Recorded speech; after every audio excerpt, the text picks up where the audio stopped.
ब्रह्मांडी शक्तियाँ में आपका स्वागत है। देखते ही देखते शनिवार आ गया। उधर शुक्रवार से ही गोपालेश्वर अपने काम में व्यस्त है। यज्ञ कुंड बनाया जा रहा है और इस बार वह पंचमुंडी के आसन पर साधना करना चाहता है। उपर्युक्त पेड़ के नीचे पंचमुंडी का आसन बनाया जा रहा है। इसमें लगने वाले 5 सिर शनिवार शाम तक जुगाड़ हो जाएंगे। नाग, बंदर, सियार, चंडाल और अकाल मृत्यु से मरे किसी मनुष्य का सिर, इन 5 कटे सिर की जरूरत होगी। आसन के नीचे उसे 5 कोनों में गाड़ देना होगा। उसके ऊपर आसन तैयार करके गोपालेश्वर साधना करने बैठेगा। शनिवार 24 घंटे में 4 बार चावल, मांस और शराब देकर पिशाच को भोग लगाना होगा, तभी वो संतुष्ट होंगे। सभी आवश्यक चीजों का इंतजाम हो गया है। शनिवार रात गोपालेश्वर को साधना करने बैठना है। शुक्रवार को विजयकांत स्कूल नहीं गया। वह घर की दरवाजा व खिड़कियों को बंद करके बैठे रहे। आज शनिवार है, चिंता की वजह से विजयकांत पूरी रात सो नहीं पाया।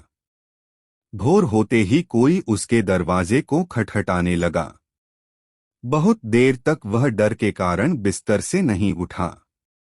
वह बिस्तर पर तब तक बैठा रहा जब तक बाहर से गुरुदेव महानंद की आवाज नहीं सुनाई दिया।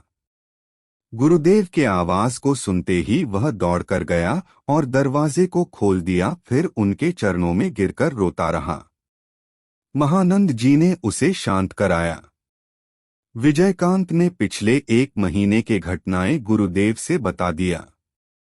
सब कुछ सुनकर महानंद आचार्य बोले, आज उपवास रहो क्योंकि तुम्हें बहुत सारे कार्य करने हैं। मैं भी उपवास रहूंगा। मुझे नल दिखाओ, पहले मैं नहा लेता हूँ। तुम भी नहा लेना, तब तक मैं एक बार श्मशान होकर आता हूँ। लौटकर सब कुछ बताऊंगा, तब तक जप करना क्योंकि मन को सख्त करना होगा। आज तुम्हें बहुत कुछ करना है। विजयकांत ने गुरुदेव के कहे अनुसार सभी कार्य किए। गुरुदेव के शमशान जाने के बाद वह नहा धोकर गुरुदेव के बताए मंत्र का जप करने लगा। महानंद जी लौटकर विजयकांत से बोलते रहे, मैंने चिट्ठी पाकर तुम्हारे ग्रह नक्षत्र की गणना किया था। जल्द ही कोई मुसीबत आने वाली है, इसमें प्राण हानि का योग भी है। इसीलिए समय न व्यर्थ करते हुए मैं यहाँ पर आने के लिए रवाना हो गया था। मुझे हमेशा संदेह था कि गोपालेश्वर इतनी आसानी से अपने साधना भंग करने वाले को नहीं छोड़ेगा, लेकिन इतनी जल्दी वह तुम्हें खोज लेगा यह मैंने नहीं सोचा था।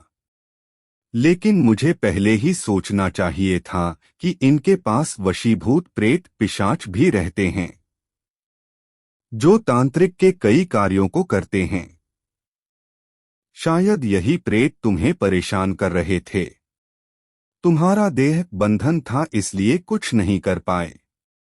लेकिन आज फिर गोपालेश्वर कर्ण पिशाचिनी साधना में बैठेगा।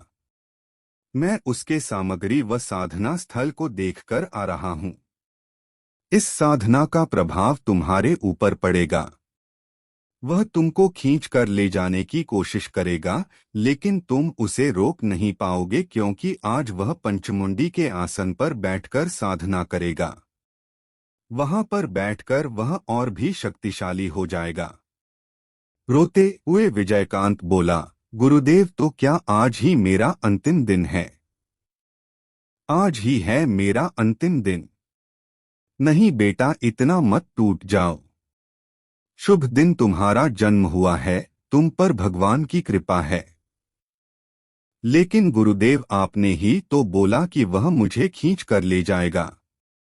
विजयकांत, मैंने तंत्र साधना नहीं किया है, लेकिन उस बारे में बहुत कुछ पढ़ा और जाना है। तंत्र साधना में हमेशा पिशाच व यक्षिणी को संतुष्ट रखना पड़ता है। अगर क्रिया में कुछ भूल हुई तो इसी भयानक पिशाच के हाथों उस तांत्रिक की मृत्यु होगी। हमें इस मौके का फायदा उठाना होगा क्योंकि गोपालेश्वर अपने साधना को कभी अच्छे कार्यों में नहीं लगाएगा। हम उसे सफल नहीं होने देंगे। मैं हमेशा जिंदा नहीं रहूंगा, मेरे जाने के बाद तुम्हें कौन बचाएगा? कुछ तांत्रिक हमेशा बदला लेने के लिए जलते रहते हैं, लेकिन मैं किसी पिशाच साधक के साथ कैसे लड़ूंगा? उसके क्रिया में कुछ ना कुछ ऐसा करना होगा कि उसकी साधना गलत हो जाए, और इसे तुम्हें ही करना होगा। तुम्हें हानि पहुंचाने की साधना करने से पहले ही तुम वहां पर जाओगे। बाकी सब कुछ मैं तुम्हें सिखा दूंगा। वहां से कुछ ही दूरी पर मैं रहूंगा। तुम्हें डरने की कोई जरूरत नहीं। धीरे धीरे शाम हुई। विजयकांत गुरुदेव के कहे अनुसार श्मशान में बने देवी काली मंदिर के पास जाकर बैठा। श्मशान में थोड़े अंधेरे वाले स्थान पर गोपालेश्वर ने अपने साधना स्थल को सजाया है। गोपालेश्वर नदी में नहाने के लिए जाने वाला है। विजयकांत सब कुछ देख रहा है और कुछ ही दूरी पर महानंद जी भी सब पर ध्यान रख रहे हैं। गोपालेश्वर नहाने के लिए नदी की तरफ गया। आसन के पहरे के लिए उसने अपना चेला वहां बैठा कर रखा है। गोपालेश्वर नहाने के बाद यज्ञ कुंड के सामने आकर बैठ गया। उसने मंत्र पढ़ते हुए पूजा को आरंभ किया। चारों तरफ का परिवेश क्रमशः बदलता गया। साधना स्थल के आसपास तेज हवाएं बहने लगी तथा चारों तरफ एक सड़ा गंध फैलने लगा। धीरे धीरे बिना आवाज किए विजयकांत वहां खड़ा हुआ जहां पर गोपालेश्वर का चेला पंचमुंडी आसन तैयार कर रहा है। चेला पांचों सिर को मिट्टी खोदकर वह सजा रहा था। विजयकांत वहीं पर बैठ गया। उसे देखकर चेले ने जल्दी से पांचों सिर को 5 कोने में गाड़ दिया। यह देख विजयकांत को उल्टी आ रही थी। पूरे दिन का उपवास शरीर, आतंकित मन तथा उसके ऊपर यह भयानक दृश्य व दुर्गंध उसे पागल करने लगे।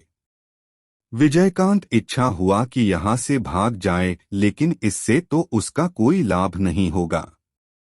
मन को सख्त करके विजयकांत वहीं पर बैठा रहा। इधर एक बार विजयकांत को देखकर गोपालेश्वर और भी उत्तेजित हो गया। उसने सोचा कि शायद उसके मंत्र ने काम करना शुरू कर दिया है। इसी वजह से गोपालेश्वर और भी तेजी से मंत्र पढ़ने लगा। यज्ञ समाप्त करके वह पंचमुंडी के आसन पर बैठेगा। बीच बीच में वह अपने गले में शराब डाल रहा है, क्योंकि इस साधना का एक सबसे महत्वपूर्ण उपकरण शराब है। पंचमुंडी आसन लगभग तैयार हो चुका था। विजयकांत ने देखा कि उसके पास सामने ही गोपालेश्वर के चेले ने बंदर का सिर मिट्टी में गाड़ा था। आसन का कार्य समाप्त करके वह चेला नदी की तरफ चला गया। यही तो सही मौका है। जो भी करना है अभी करना होगा। गोपालेश्वर उधर यज्ञ को घी पिलाने में मस्त थे। आते वक्त लाए एक खुरपी को अपने जेब से निकाल विजयकांत ने जल्दी से बंदर के सिर को वहां से खोदकर बाहर निकाला, फिर उसे पीछे नदी की तरफ फेंक दिया। इस काम को करते वक्त विजयकांत का हाथ कांप रहा था। ऐसा लग रहा था कि वह बेहोश हो जाएगा, लेकिन फिर भी किसी तरह उस जगह को पहले जैसा मिट्टी से भर दिया। अब यहां से भागना होगा। विजयकांत चुपचाप वहां से उठकर काली मंदिर की तरफ चलता बना। वहां पर गुरुदेव हैं। यज्ञ समाप्त कर गोपालेश्वर अपने आसन से उठ खड़े हुए। अब उन्हें पंचमंडी के आसन पर बैठना है। आसन के पास ही देखा तो विजयकांत अपनी जगह पर नहीं था। फिर देखा कि वह तो काली मंदिर के चौखट पर बैठा है। बैठे रहने दो, सही वक्त आने पर वह अपने आप यहाँ चला आएगा। पंचमुंडी के आसन पर बैठकर गोपालेश्वर ने अपनी देह शुद्धि व बंधन किया। आसन पर बैठकर जप शुरू करते ही उन्हें कोई अदृश्य शक्ति वहां से हटने के लिए मजबूर करता रहा। गोपालेश्वर जितनी सख्ती से बैठने की कोशिश करने लगा, प्रतिरोध उतना ही ज्यादा बढ़ता गया। हवा अब आंधी के जैसी चलने लगी थी। आसपास के पेड़ों की शाखाएं टूटने लगी। काली मंदिर के पास खड़े 2-3 लोग यह देखकर डर गए। वो सभी श्मशान से बाहर की ओर भागे। अचानक एक बिजली गिरने की आवाज आई और तुरंत ही गोपालेश्वर के चिल्लाने की आवाज आई। विजयकांत ने देखा कि एक आग का गोला गोपालेश्वर के चारों तरफ घूम रहा है और गोपालेश्वर के मुंह से केवल आ आवाज ही सुनाई दे रहा था। कुछ देर बाद ही सब कुछ शांत और स्वाभाविक हो गया। विजयकांत डर रहा था, लेकिन महानंद जी आसन की तरफ गए। वहां पर पहुंचकर देखा तो गोपालेश्वर अपनी अंतिम सांसें ले रहा था। महानंद जी बोले, गोपाल, मैं महानंद, मुझे पहचाना? बचपन में मैं जिसके साथ खेला था, क्या उसे भूल सकता हूँ?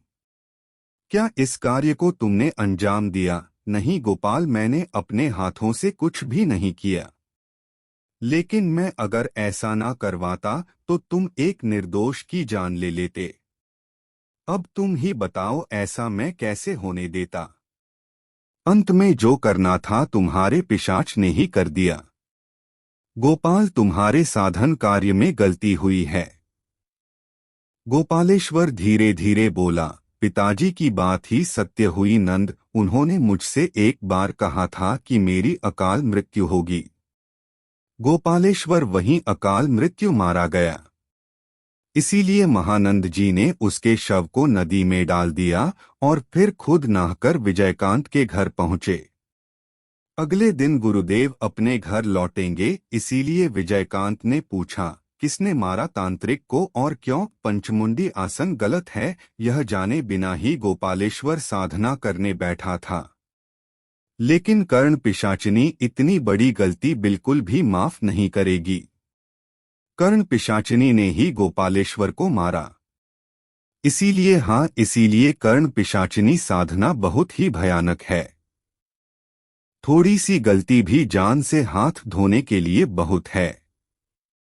जो भी हो, तुम्हारे ऊपर से मुसीबत कट गई। मैं अब तुम्हारे देह बंधन को खोल देता हूं। अब बिना किसी चिंता के अपना स्वाभाविक जीवन बिताओ। अगला भाग जल्दी आएगा। अगर आपको यह जानकारी पसंद आई हो तो लाइक, सब्सक्राइब, शेयर करें। धन्यवाद।